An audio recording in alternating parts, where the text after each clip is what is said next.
Halo semuanya, selamat datang di ulasan materi kita kali ini. Kita bakal membedah tuntas konsep yang kelihatannya rumit jadi sesuatu yang super simple dan visual. Tujuannya cuma satu, bantu kalian benar-benar menguasai arah karir kalian ke depannya. Langsung aja ya, kita mulai. Nah, coba pikirin pertanyaan provokatif ini sebentar.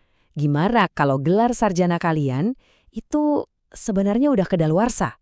Di dunia yang serba cepat kayak sekarang, lulus kuliah itu ibaratnya cuma garis start loh. Gelar yang sifatnya statis, itu pelan-pelan pasti kehilangan tajamnya. Kenapa bisa gitu? Ya karena industri berubah terus kan. Apa yang kita pelajari 5 tahun lalu, bisa dibilang mungkin udah nggak relevan lagi sama standar kerja zaman now. Jadi buat ngejawab pertanyaan tadi, ini dia peta jalan kita hari ini. 1. Apa itu CPD? 2. Kesenjangan keahlian yang beresiko tinggi. 3. Memilih penyedia yang tepat. 4. Kerangka kerja, siklus, dan kredit. 5. Apakah sertifikat memiliki masa berlaku? Dan 6. Mengamankan masa depan karir Anda. Oke, bagian pertama, apa itu CPD? Poin paling menarik di sini adalah CPD itu bukan sekedar ikut pelatihan biasa yang ngebosenin. Ini tuh sebuah metodologi yang proaktif, sesuatu yang kalian lakukan secara sadar buat jaga skill kalian tetap tajam di tengah tren yang gonta-ganti terus. Kalau merujuk ke blog Lino Veher, ini cara utama buat mastiin kualifikasi kalian nggak ketinggalan zaman, baik secara akademis maupun praktis. Jadi kita nggak cuma nunggu disuruh perusahaan buat ikut training, tapi kita sendiri yang secara sadar nyari cara buat berkembang.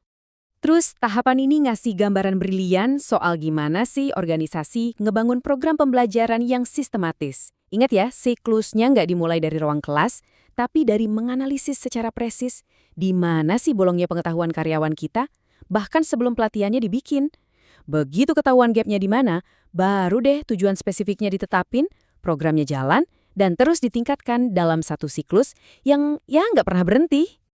Lanjut ke bagian 2. Kesenjangan keahlian yang berisiko tinggi. Sering banget kan kita refleks nyalain orang lapangan pas ada masalah, padahal kenyataannya bencana di dunia nyata itu seringkali bermula dari para manajer atau supervisor yang ternyata nggak punya pemahaman yang pas buat ngawasin operasional. Poin krusial ini tertangkap banget di teks spesifikasinya Highfield ini. Sering kejadian loh, pekerja di bawah justru pengetahuannya lebih update daripada bosnya sendiri. Makanya resiko dari training yang asal-asalan itu nyata banget. Ini soal hidup, mati, dan kepatuhan hukum, pastinya, apalagi di industri yang ketat kayak keamanan pangan. Bayangin, seorang manajer yang pengetahuannya jadul, mungkin nggak ngerti cara nanganin alergen yang baru, yang mana itu bisa berakibat fatal buat konsumen. Bener-bener fatal. Inilah alasannya kenapa cuma majang sertifikat di dinding, itu sama sekali nggak cukup, kalau ilmunya nggak dipraktikkan dan terus diperbarui. Masuk ke bagian 3, memilih penyedia yang tepat. Nah, dengan taruhan setinggi itu, kita harus bandingin kayak gini. Nggak semua program CPD itu diciptakan sama. Kalian harus milih provider yang pas banget sama goal kalian. Berdasarkan ulasan dari The Swiss Hotel School, kalau target kalian itu pengen punya mobilitas karir internasional dan butuh skill kuliner yang super mendalam, City & Guilds itu pilihan yang paling masuk akal. Tapi, kalau kalian kerjanya di lingkungan yang utamain kepatuhan regulasi, standar keselamatan tempat kerja, dan ujian kompetensi teknis, ya pasti Highfield bakal ngasih manfaat yang jauh lebih spesifik dan on point. Sekarang, kita ke bagian 4. Kerangka kerja, siklus, dan kredit. Coba kita bedah sedikit dokumen resmi dari Dewan Praktisi Kesehatan Qatar ini, biar ada bayangan nyatanya. Ini ngebuktiin seberapa formal dan terstrukturnya syarat pendidikan berkelanjutan itu, khususnya di dunia medis. Buat mereka, ini bukan lagi sekedar saran atau pajangan bagus buat di CV, ini itu syarat mutlak dan wajib biar lisensi praktek mereka tetap legal secara hukum. Angka 80. Coba bayangin, itu adalah batas minimal kredit absolut yang wajib dikumpulin dan didokumentasiin sama seorang praktisi medis di Qatar setiap 2 tahun. Nggak ada tawar-menawar. Kalau gagal ngumpulin 80 kredit ini, lisensi mereka nggak bakal diperpanjang. Sesimpel itu. Sistem ini benar-benar ngebuktiin gimana mereka sangat mewajibkan yang namanya belajar seumur hidup. Terus, yang bikin kerangka kerja ini super menarik adalah gimana konsep kredit yang tadinya kelihatan abstrak ini dipecah jadi kegiatan sehari-hari. Jadi nggak melulu harus duduk kaku di kelas formal. Kegiatan mandiri kayak sekedar nonton webcast, ngejalanin audit klinis, atau baca-baca jurnal ilmiah itu dihitung loh. Semuanya diakui sebagai poin buat nambah nilai pengembangan profesional kalian. Lanjut ke bagian 5, yang cukup sering ditanyain di dunia kerja. Apakah sertifikat memiliki masa berlaku? Jawabannya, jujur aja, seringkali iya. baik secara tanggal kedaluarsa di kertasnya atau secara relevansi ilmunya di lapangan.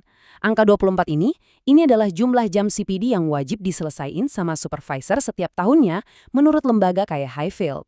Bayangin aja, setiap 1 tahun, mereka harus nyediain waktu cuma buat perpanjang sertifikat manajemen keamanan pangan mereka, sekaligus ngebuktiin kalau mereka tuh masih kompeten.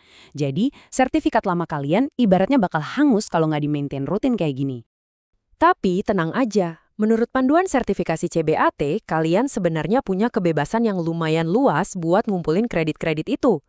Mulai dari ikutan kursus singkat, e-learning, atau webinar online, sampai hadir ke konferensi industri. Poin pentingnya di sini, biarpun sebuah sertifikat itu nggak ada tulisan berlaku sampai tanggal sekian, nilainya di mata industri pasti bakal anjlok seiring waktu berjalan. Makanya, kalian harus banget secara aktif nge-track semua aktivitas ini di dalam sebuah portofolio yang detail, supaya skill kalian nggak berubah jadi artefak kuno yang nggak kepake lagi. Terakhir, bagian 6. Mengamankan masa depan karir Anda. Pada ujungnya, skill atau informasi yang nggak pernah kalian catat pasti bakal dilupain gitu aja. Nggak peduli apa kalian pakai sistem software HR dari kantor, platform e-learning, atau cuma sekedar buku catatan pribadi, mendokumentasikan progres kalian secara rutin, itulah yang bakal bikin kalian menonjol dibanding pesaing kalian. Seperti yang dibilang sama College of Contract Management, dokumentasi kayak gini itu bukti otentik kredibilitas profesional kalian. Dan percaya deh, ini bakal kepake banget pas kalian lagi ngincer promosi atau pas ngelamar kerjaan impian. Sebagai penutup ulasan kita kali ini, saya mau ninggalin satu pertanyaan buat kalian renungin. Apa sih kesenjangan keahlian atau skill gap terbesar yang kalian punya saat ini? Dan yang lebih penting, apa yang bakal kalian lakuin buat ngatasin itu hari ini? Oke, terima kasih banyak udah ngikutin ulasan materi ini dari awal sampai akhir. Teruslah berkembang, stay curious, dan sampai jumpa.